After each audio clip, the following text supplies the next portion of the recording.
이사야서 65장 17절입니다. 이사야서 65장 17절입니다.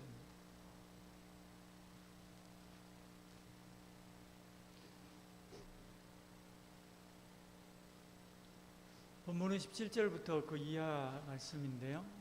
성경 내용 보면서 하나하나 읽어가도록 하고요. 17절 한 절만 보겠습니다. 같이 읽습니다. 보라, 내가 새 하늘과 새 땅을 창조하나니 이전 것은 기억되거라. 마음에 생각나지 아니할 것이라. 아멘. 하나님의 회복에 대한 말씀들을 이사야서 40장부터 시작해서 말씀하기 시작하시는데요. 이제 여기 65장의 이 말씀은 이스라엘의 회복에 대한 예언의 말씀 중에 하나입니다. 유대인들이 바벨론에서 돌아와서 고국에서 정착할 때 이 말씀이 부분적으로 성취가 되죠. 그렇지만 완전한 성취는 신약 교회에서 이루어지게 됩니다. 그때 비로소 예수님이 오시고 새로운 세상이 열리게 되는 거죠. 이처럼 예수를 믿는 우리는 예수 안에서 이전 것은 지나가고요, 새로운 피조물로 새로운 삶을 살게 됩니다. 누구든지 그리스도 안에 있으면 새로운 피조물이라. 이전 것은 지나갔으니 보라, 새 것이 되었도다. 아멘. 저와 여러분은 새 것입니다. 새 것. 예수 그리스도를 구주로 믿습니까? 그럼 저와 여러분 새 것입니다. 새 것임을 여러분 잊지 마시길 바랍니다. 새 것은 새 것으로 하나님께 주신 은혜와 또한 복이 있습니다. 예수를 믿으면 이렇게 새로운 세상이 열립니다. 여러분 어떻습니까? 여러분 개인적으로 여러분 자신에게 요한복음 65장 17절의 말씀이 성취되었습니까?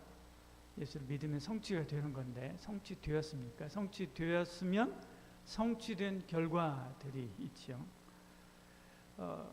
그 성취되었다고 한다면, 그래서 예수를 믿어서 내가 새 사람이 되었다고 한다면 그 마음에 기쁨이 있습니다.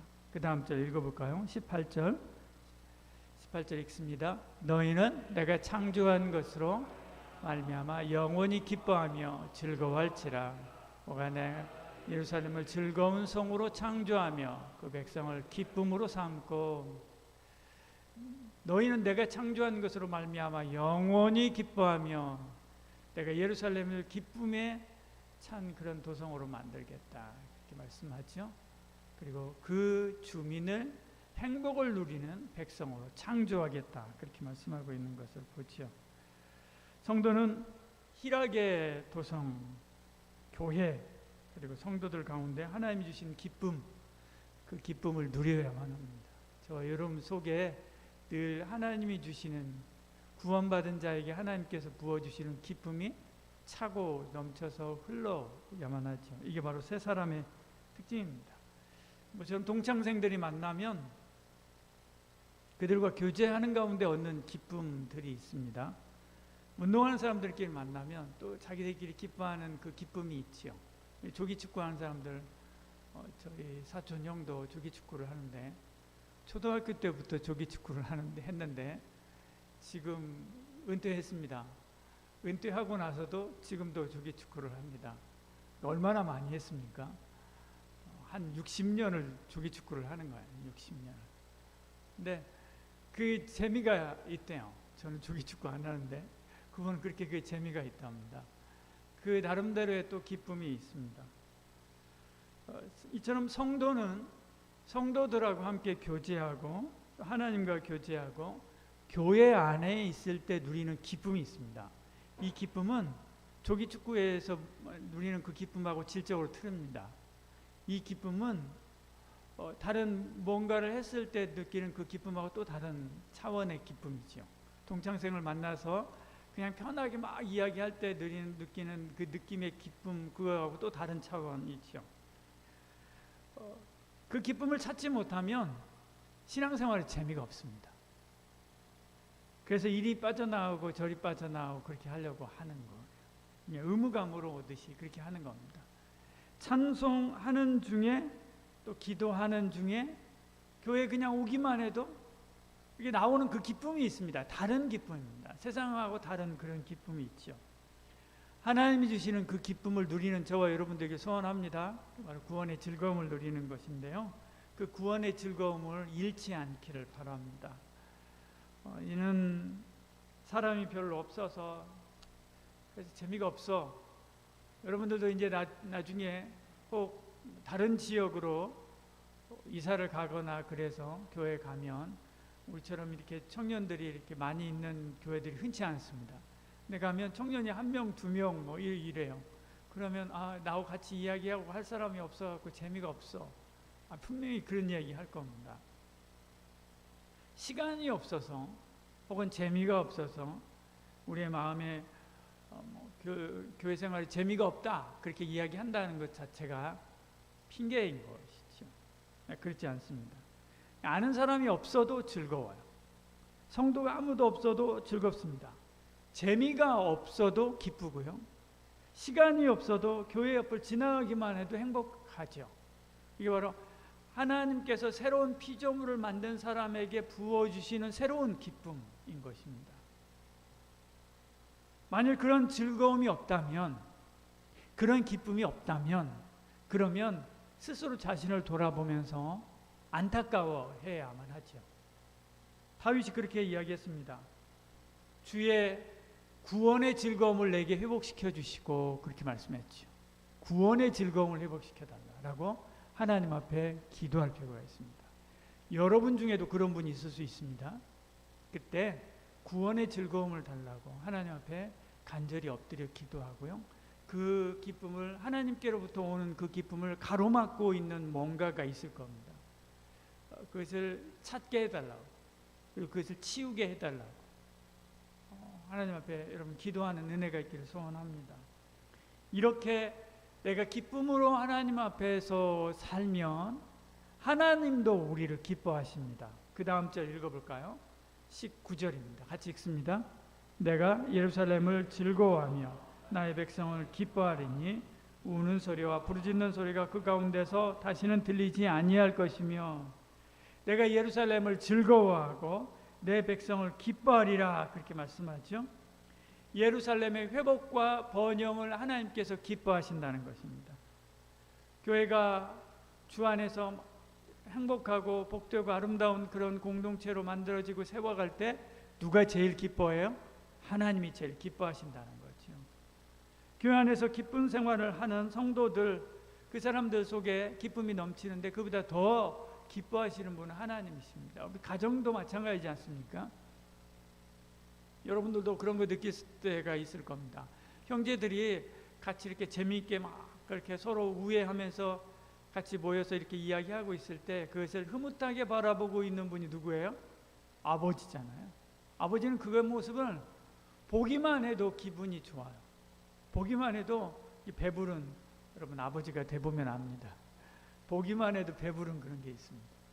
하물며 하나님 아버지께서 어떻겠습니까?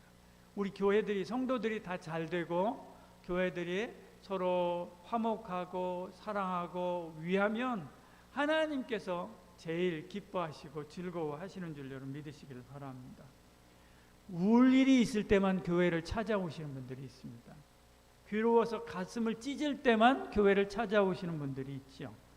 늘 교회에 와서 우는 소리만 하다가 돌아가요.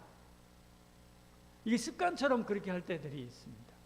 그리고 나서 그 문제들이 해결되고 나면 그러면 그냥 의무감으로 이렇게 교회 왔다 갔다 하다가 혹은 아예 떨어져 나가서 좀 멀리 있다가 이렇게 신앙생활 그런 패턴을 가지고 신앙생활 하는 분들이 있습니다. 여러분도 주변에 보면 그런 분들 있죠? 그런 분들이 있습니다. 근데 하나님은 그걸 기뻐하지 않습니다. 하나님 앞에 기뻐하고 즐거워하며 서로 사랑하고 화합하고 교제하고 내게 주신 구원의 즐거움을 누리고 또 그 기쁨 가지고 주를 찬송하는 삶을 하나님께서 기뻐하신다는 거죠. 하나님의 기쁨이 되기는커녕 하나님의 근심이 되고 하나님의 염려가 되고 하나님의 안타까움이 되는 경우가 있습니다. 그러나 주님 앞에 나와 참된 회복을 보면 하나님께서 그를 볼 때마다 기뻐하고 즐거워하고 기분 좋아지고 자랑하고 싶은 그런 사람이 되는 것이죠. 하나님의 기쁨, 하나님의 트로피가 되는 저와 여러분 되기를 축복합니다. 여러분, 나는 어떻습니까? 여러분 자신은 어떻습니까? 한번 집에 가면서 한번 생각해 보세요. 하나님 앞에 한번 질문해 보세요. 하나님, 저는 어떠세요? 하나님, 저 보면 기분이 좋아지나요? 하나님, 저 보면 괜히 걱정이 되나요? 한번 여러분 스스로 한번 하나님 앞에서 질문해 보시기를 바랍니다. 그리고 그래, 나 너만 보면 기분이 좋아. 네 목소리만 들어도 기분이 좋고 너의 그림자만 봐도 나는 기분이 좋아 라고 하는 그런 대답을 듣는 저와 여러분 되기를 축복합니다. 이런 말씀이 여러분에게 성취되면 새로운 삶이 여러분 앞에 펼쳐지게 됩니다. 20절 같이 읽어볼까요? 거기는 낳을 수가 많지 못하여 죽은 어린아이와 수완이 차지 못한 노인이 다시는 없을 것이라. 곧 100세에 죽은 자를 젊은이라 하겠고 100세가 못되어 죽은 자는 저주를 받은 자이라. 그때 새로운 삶이 열리지요. 살아도 영원히 살고 죽어도 죽지 않는 영원한 생명, 하늘의 생명을 이식받게 되는 거죠. 여기 주차장 앞에 고염나무가 있죠. 고염나무 있습니다. 여러분, 올해는 송충이가 많이 먹어가지고 벌레가 많이 있어요. 제일 왼쪽에 있는 나무, 저게 고염나무인데요. 저게 무슨 나무냐면 감나무입니다. 저게 감나무가 된 거예요. 그래서 감나무 가지를 접붙이면 감이 열려요.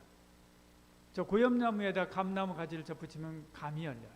저게 감나무의 원조격인 것이죠. 여러분, 우리가 하나님의 생명을 우리에게 이식받은 것입니다. 저와 여러분은 하나님의 생명을 이식받은 거지. 죽어도 죽지 않는 영원한 생명, 그 생명, 새 생명을 이식받은 저와 여러분 있죠. 그러니까 하나님께서 내게 주신 모든 영적인 복된 자원들이 내 안에 같이 이식받는 그 순간 같이 내게 차게 되는 것이죠. 그러니까 잘 되는 것입니다. 형통한 것이죠. 열리는 것이고요.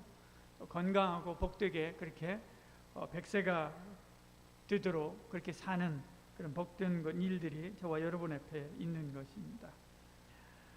영육의 풍성한 열매들이 또한 맺힙니다. 21절, 22절에 그들이 가옥을 건축하고 그 안에 살겠고 포도나무를 심고 열매를 먹을 것이며 그들이 건축한 데에 타인이 살지 아니할 것이며.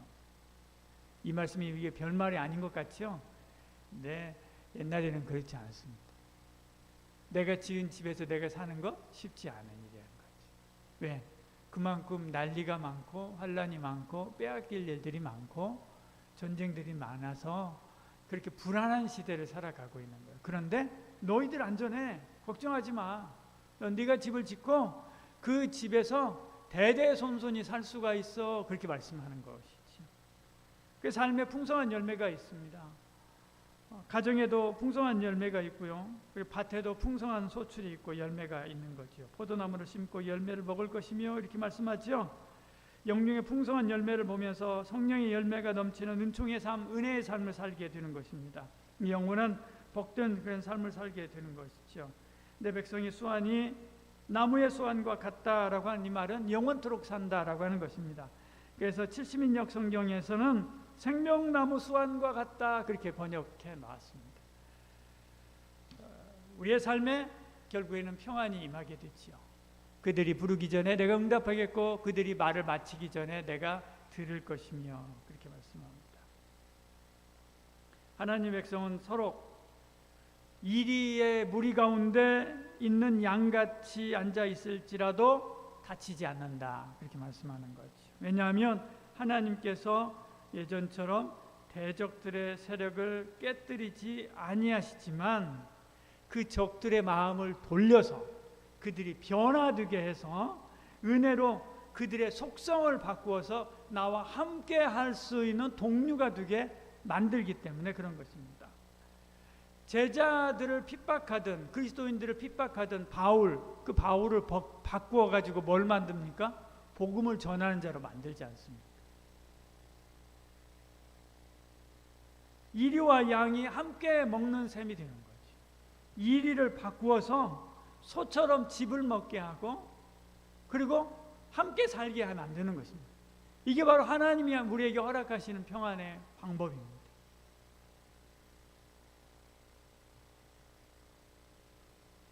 강탈을 일삼던 바로 그러한 사람들이 하나님의 은혜로 정직한 수고, 그 수고를 통해서 자신의 필요한 것들을 얻고 그것을 나누고 함께 교제하며 함께 주 안에서 살아가는 그런 평화롭고 복된 세계가 만들어지는 것입니다. 이사야 11장에 그 놀라운 은혜가 저와 여러분의 삶 속에서 이루어지게 한다는 거죠. 저와 여러분을 괴롭히는 그 사람이 변해서 나의 편이 되고요, 나와 함께 하나님의 나라와 그 의를 위하여 살게 하는 그런 동료로 만들어주는 그런 은혜가 저와 여러분에게 있다는 것입니다. 이 모든 것이 누구에게 있다고요? 이사야서 65장 17절의 말씀이 응한 그 사람에게, 보라 너희가 새로운 피조물이 되었다라고 말씀하시는 바로 그 말씀이 임하고 응해진 저와 여러분에게 임하는 줄 믿는 은혜가 있기를 소원합니다. 이 말씀대로 이번 한 주간 기뻐하고 행복하고 또한 하나님을 기쁘시게 하고 행복하게 하며 또 저와 여러분의 삶 속에 하나님께서 주시는 은혜와 은총의 열매들이 맺히고 그리고 풍성한 은혜의 삶, 복된 삶을 살아가는 저와 여러분 되기를 소원합니다. 기도하겠습니다. 사랑이 많으신 우리 하나님, 우리에게 은혜 주시고 함께하여 주시사 예수 그리스도를 구주로 알고 믿어 하나님의 자녀가 되게 하여 주신 거 감사합니다. 새로운 피조물이 되게 하여 주신 거 감사합니다. 새로운 인생을 살게 하여 주신 거 감사합니다. 내 속에 새 기쁨을 허락하여 주신 거 감사합니다. 하나님께서 우리에게 주신 그 은혜로 하나님께서 우리에게 주시는 평안의 삶, 복되고 아름다운 삶, 열매 맺는 삶, 그의 나라와 의를 위하는 삶, 그런 삶을 살아가는 저희들 되게 하여 주시옵소서. 아버지 하나님, 무엇보다도 슬픈 시대를 우리가 살아가고 있지만 그 가운데서도 기쁨의 찬송을 부를 수 있는 하나님의 사람들이 되는 저희들 되게 하여 주시옵소서. 이 시간도 귀한 예물 구별하여 드립니다. 주여 받으시고 천배 만배 더한 하늘의 신령한 것, 특별히 영적이고 또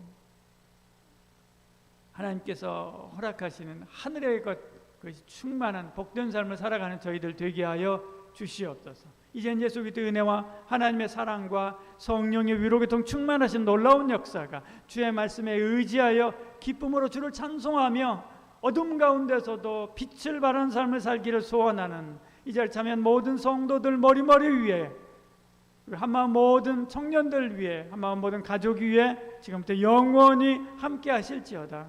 아멘.